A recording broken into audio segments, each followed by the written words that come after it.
Di nagtagal, naglakad silang lahat papunta sa dulo ng pasilyo, na patungo sa isang napakalaking hagdanan na may gate sa itaas. Sa pagitan ng grupo at ng gate ay nakatayo ang isang kakaibang hindi gumagalaw na estatwang metal. Sa harap ng kakaibang eksenang ito, nanatiling nakabantay si Arihito at ang iba pa.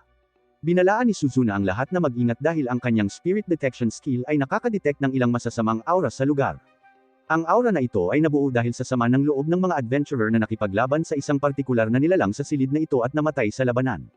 Nang marinig ito, naisip ni Arihito na ang mga adventurer na iyon ay sigurado na nakipaglaban sa estatwang metal na ito na tila isang golem.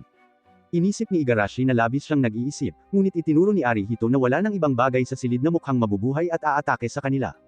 Kalaunan, sumang-ayon din si Igarashi na ang estatwa ay kaina-hinala. Kaya, sinabi ni Elaithia sa lahat na maging handa para sa isang seryosong laban. Sa tunog ng isang laban, nasa sabik si Misaki na gamitin ang kanyang attack dice, habang binanggit ni Igarashi na siya at si Dercia ay ganap nang na-charge ang kanilang mga kasanayan sa Morale Discharge sa ngayon. Sinabihan sila ni Arihito na panatilihing naka-standby ang mga ultimate skill. Kaya, nag-isip si Igarashi kung maaari nilang gamitin ang Morale Discharge ni Elaithia. Gayunpaman, ipinaliwanag ni Elaithia na ang kanyang Morale Discharge ay gumagana lamang kapag siya ay nasa berserk state, kaya mas mabuting huwag umasa dito. Nang marinig ito, sinabi ni Arihito sa kanya na aayusin niya ang kanyang sumpa sa lalong madaling panahon upang malaya niyang magamit ang kanyang ultimate skill. Pagkatapos, nang handa na ang lahat, lumapit si Dercia upang magmanman sa estatwa. Sa sandaling humakbang siya pasulong, ang mga mata ng estatwa ay nagliwanag ng pula, na nagpapatunay na ito ay buhay. Mabilis na tiningnan ni Misaki ang kanyang telepono at nalaman na ito ay isang level 6 na halimaw na pinangalanang Giant Eagle Warrior. Di nagtagal ay nagising ang mandirigma at nagpakawala ng isang malakas na tili. Ang mga shockwave mula sa puwersa nito ay nagtapon kay Dercia pabalik, ngunit hinaranggan niya sila gamit ang kanyang kalasag. Napansin ni Igarashi na ang halimaw na ito ay isang antas na mas mataas kaysa sa Juggernaut, kaya ito ang kanilang pinakamahirap na hamon. Pagkatapos, habang itinutok ni Arihito ang kanyang tirador, sumugod siya upang umatake. Matapos mag-iwan si Igarashi ng dalawang tama sa katawan ng halimaw, napansin ni Arihito na malapit na itong gumanti ng atake. Sa babala, mabilis na gumamit si Igarashi ng isang Mirage Step upang maiwasan ang paparating na kontra-atake. Pagkatapos ay lalong pininsala ni Elaithia ang halimaw gamit ang kanyang malakas na atake. Pagkatapos niya, ginamit ni Suzuna ang kanyang auto-aim skill upang e-target ang ulo ng halimaw, ngunit pinuprotektahan nito ang sensitibong bahagi. Nang makita ito, napaisip si Arihito kung ang ulo ng agila ang kahinaan ng halimaw. Bigla, gumamit ang halimaw ng isang malakas na hampas ng hangin na nagpalipad kay Elaithia. Matapos gamitin ang atakeng ito, huminto ang halimaw upang huminga. Binigyan nito si Arihito ng pagkakataong suriin ang ulo nito gamit ang kanyang Hawkeye skill. Totoo nga, natuklasan niya na ang ulo ng agila ay lubhang mahina, kaya inatake niya ito gamit ang kanyang tirador. Sa isang tama lamang, umungol ang halimaw sa sakit, kaya sinabihan ni Arihito ang lahat na e-target ang ulo nito. Tumango si Igarashi, naghahandang umatake, ngunit binalaan siya ni Misaki na ang halimaw ay gumagawa ng isa pang galaw. Habang pinapanood ng lahat, gumamit ang halimaw ng isang skill na bumabalot sa katawan nito ng isang madilim na aura. Sinubukan ni Elaithia ang mga bagong kakayahan nito gamit ang isang Sonic Raid skill, na mabilis na naiwasan ng halimaw. Nagulat sa bagong bilis nito, hindi siya nakariyak nang atakehin siya ng halimaw.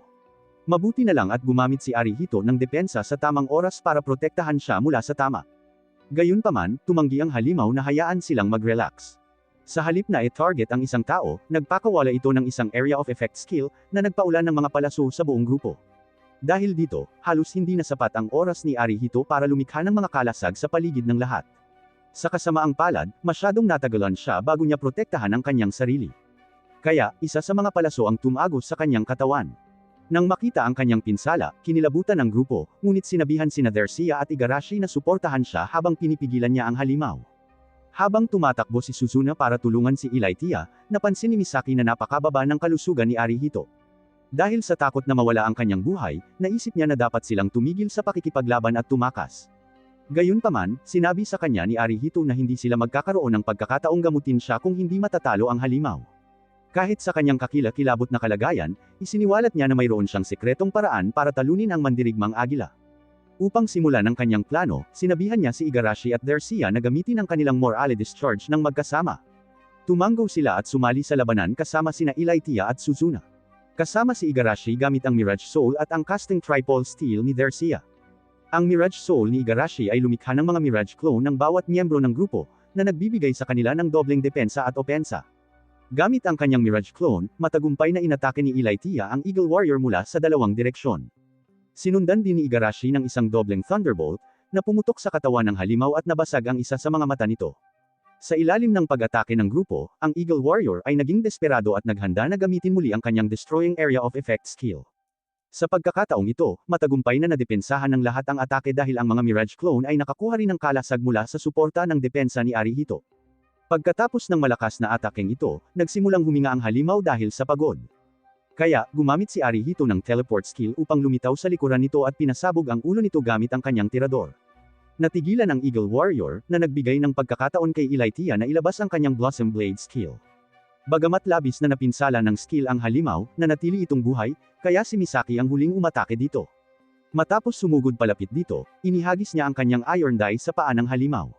Laking gulat ng lahat ng maubos ng maliliit na dice ang natitirang health nito, kaya naging bato ang halimaw. Nang mamatay ang halimaw, nakahinga ng maluwag ang lahat. Mabilis na nagmadali si Elytia para tingnan si Arihito at nalaman niyang kusang gumaling ang sugat nito. Nagtaka si Igarashi kung paano ito gumaling, kaya ipinaliwanag niya na ang Morale Discharge skill ni Dercia ay nagbigay sa buong grupo ng lifesteal effect na sumira sa buhay ng halimaw para gumaling ang sugat nito. Nang marinig ito, nagulat si Elytia habang nagpasalamat si Arihito sa pagliligtas nito. Ngumiti siya bago binigyan ito ng 2 gems. Ipinaliwanag ni Elytia na ang itim na gem na nasa kamay niya ay isang equipment rune, kaya magagamit niya ito gamit ang kanyang tirador. Gayunpaman, tila hindi pamilyar sa kanya ang pulang gem. Itinuro ni Misaki na ang pulang gem ay nagmula sa mata ng halimaw, kaya maaaring may gamit pa ito sa loob ng dungeon. Pagkatapos, naglakad silang lahat papunta sa gate sa dulo ng silid. Matapos mabigo si Dercia sa pagbukas nito, napansin ni Misaki ang isang maliit na butas malapit sa tuktok ng gate, na kaina-hinalang kamukha ng kanilang pulang gem. Iniisip niya kung ang pulang hiyas ang susi sa pagbukas ng pintong ito. Kaya binuhat ni Arihito si Dercia para subukan ito. Matapos niyang ipasok ang hiyas sa butas, bumukas ang pinto kasabay ng malakas na dagandong. Ang pintong ito ang naghatid sa lahat sa isang bakanteng silid na may kakaibang kabaong sa gitna. Habang papalapit silang lahat sa kabaong, ito ay nayanig at naglabas ng kakaibang usok na parang nadedetect ang kanilang presensya. Maya-maya ay bumukas ito, at inilantad ang isang babaeng natutulog sa loob. Inisip ni Misaki kung ang babaeng ito ay isang manika, ngunit napansin ni Suzuna na buhay pa ito. Pagkatapos ay humakbang palapit si Dercia sa babae na ikinatakot ni Arihito. Gayunpaman, mahinahon niyang itinuro ang isang kakaibang butas sa gitna ng dibdib ng babae na mukhang butas ng susi. Nang makita ito, naalala ni Arihito ang pagtanggap ng kakaibang susi mula sa itim na chest na binuksan niya. Iniisip kung magigising ba siya ng susi na ito. Itinulak niya ito sa loob ng butas ng susi nang may suporta ng lahat. Maya-maya, nabuksan ng susi ang isang bagay na naging dahilan upang makakita si Arihito ng isang alaala. Sa alaalang ito, 2 bumbero ang sinusubukang apulahin ang apoy mula sa isang sasakyan na naaksidente. Habang sinusubukan nilang protektahan ang taong nasa loob, ang kaluluwa ng babaeng may asul na buhok ay pinagmamasdan sila mula sa malayo. Pagkatapos ng alaalang ito, nagising ang babae at nakilala si Arihito bilang ang taong gumising sa kanya. Tumanggaw siya, kaya ipinakilala ng babae ang kanyang sarili bilang si Arion, ang Iron Wheel. Tinawag niya ang kanyang sarili na ika-117 Hidden God, na ikinagulat ni Arihito.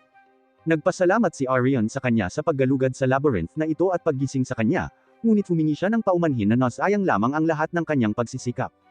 Nalito si Arihito dito, kaya ipinaliwanag niya na nilikha siya upang gantimpalaan ang mga taong makakahanap sa kanya.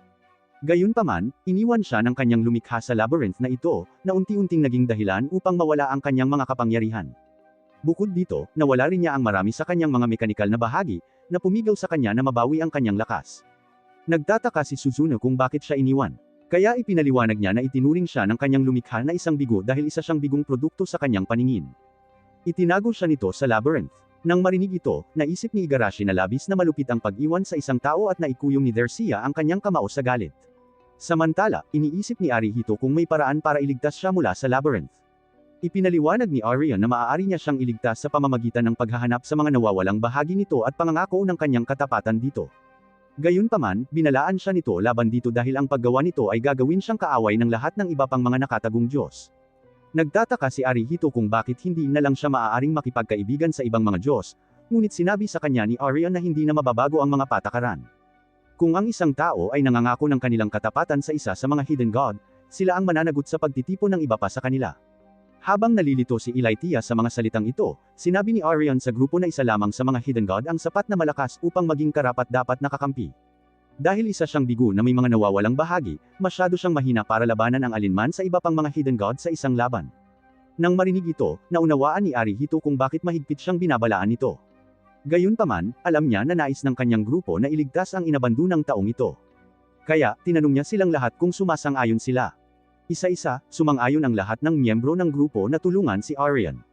Bukod pa rito, naisip ni Elaithia na malaking tulong si Arian kapag naibalik na niya ang ilan sa kanyang mga kapangyarihan. Nang marinig ang kanilang mga tugon, nagulat si Arian, ngunit tinanong siya ni Arihito kung paano niya maipapangako ang kanyang katapatan sa kanya. Dito, itinuro niya gamit ang kanyang kamay, na bumubuo ng isang kontrata sa pagitan nila ni Arihito. Gamit ang kontratang ito, maaari na niya itong kontakin gamit ang kanyang telepono. Bagamat hindi gaanong makakatulong si Arian gamit ang kanyang kasalukuyang lakas, nangako siyang tutulungan ng grupo kung sakaling makatagpo sila ng panganib. Pagkatapos ay nagsimula siyang lumikha ng isang portal na maghahatid sa kanila pabalik sa ibabaw. Habang ginagawa niya ang portal, nag-isip si Suzuno kung maaari ba silang bumisita muli sa kanya. Kaya, sinabi ni Arian sa kanya na maaari silang bumisita pagkatapos niyang mabawi ang kanyang lakas.